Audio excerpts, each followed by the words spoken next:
Zdaj pa sem zelo vesela, da se nam pridružuje Lídia Pereira. Namreč podmladek Mlade Slovenije je v evropskem prostoru del podmladka Evropske ljudske stranke. In zdaj se nam javlja njegova predsednica Lídia Pereira, sicer tudi evropska poslanka. Hello, dear Lídia. I hope you can hear me well. And I'm very, very happy to have you here at the Zoom convention of MSI. It's our 20th convention. And we're very happy to have you here with us, at least virtually. And I hope we can meet soon in person. And now you can have the floor, please. Thank you, Katja. It's so good to see you. And I would like to say hi to everyone who's participating in this Congress. It is indeed truth that we are in the comfort of our homes, but we don't have the warmth of the political activity in a Congress. But we have to do this. It's for the safety of everyone. And it is indeed a pity that you cannot celebrate the 20th anniversary, the 20th Congress in a proper way. But I think as soon as we can fix this pandemic, we will be able to meet again and to see each other again as we used to do before. And well, I'm addressing you from Coimbra, my hometown in Portugal. Unfortunately, I have been sick with COVID in the past month and testing positive every week. So I'm finally free, but I had to stay in Portugal. And as I believe you know, the situation in Brussels is quite chaotic, or in Belgium. And so our parliamentary activities are somehow on hold and are being held in remotely.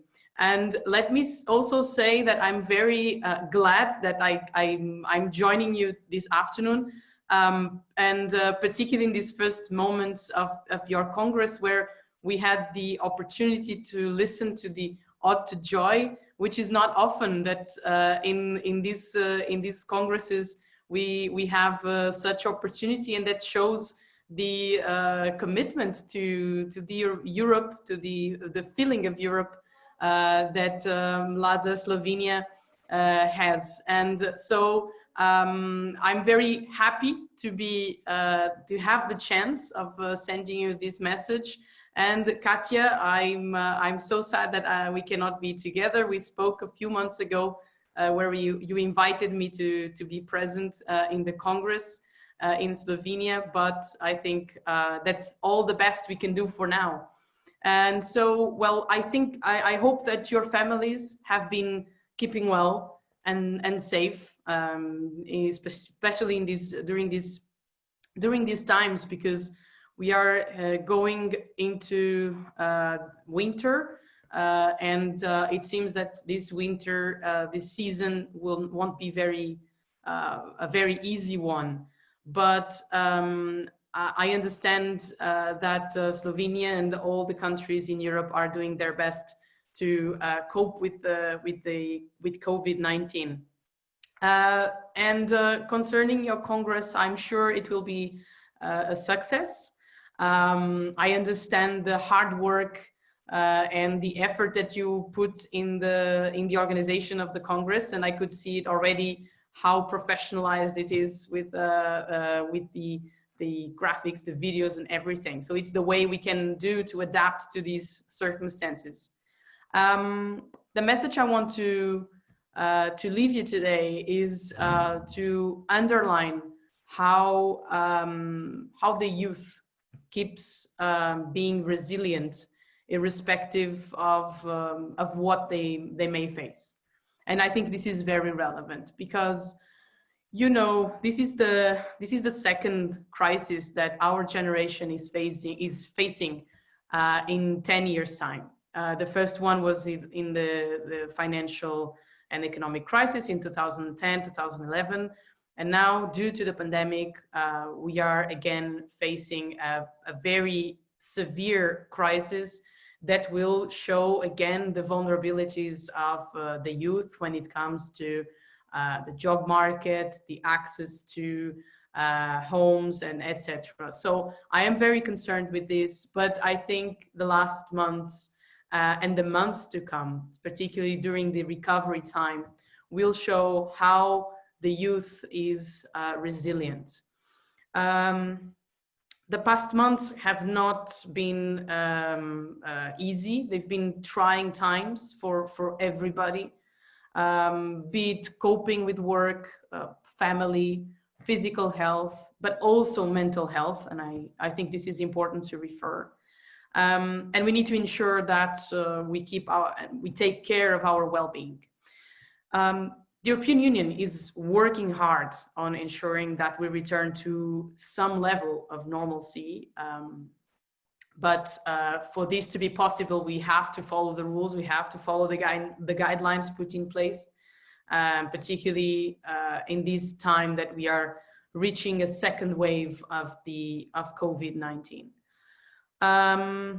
But I think it is also very worrying what we've been witnessing in the last weeks. It's not only COVID cases, but also terror attacks that seem to have resurfaced again in Vienna, in France, and we have to bear in mind that our objectives are still clear. We must remain united against hatred and terror, because there is strength in unity, and we must stand in solidarity and ensure that our European values are safeguarded.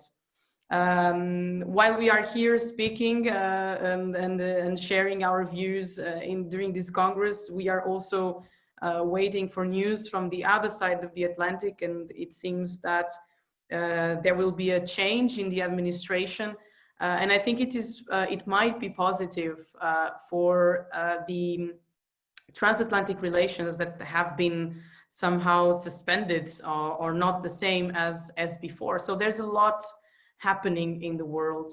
It's COVID-19, it's the economic crisis that we are getting into. It is the geopolitics that are also changing. And I think our generation will have a very important role in keeping the balance and making sure that we achieve our long-term objectives in the EU, which is modernizing the European economy, investing in the digitalization, and of course, looking into the environment as an opportunity for a change, and to make sure that our generation has the same access and that is sure that can raise their kids in the same conditions as the generations before. But one thing that I would like to say just before concluding is that the work that all organizations in YEPP do, it's going to be even more important that we can align our efforts jointly, united, to make sure that the millennial generation and the younger generations are not going to leave worse off than the generations before.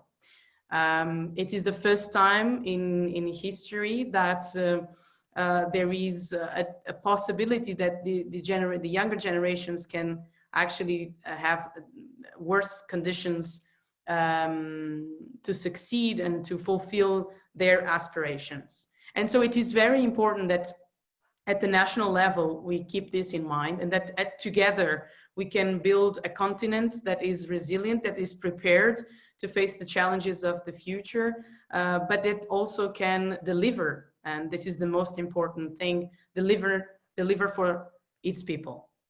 So I am sure that the youth can always contribute positively in all these areas. I hope and I know that we will keep strengthening our cooperation with each other. And I want to congratulate you once again on the successful Congress. And I look forward to see you very, very soon. I wish you all the best, and don't hesitate to reach out to me whenever it is necessary. You have a friend here. Thank you.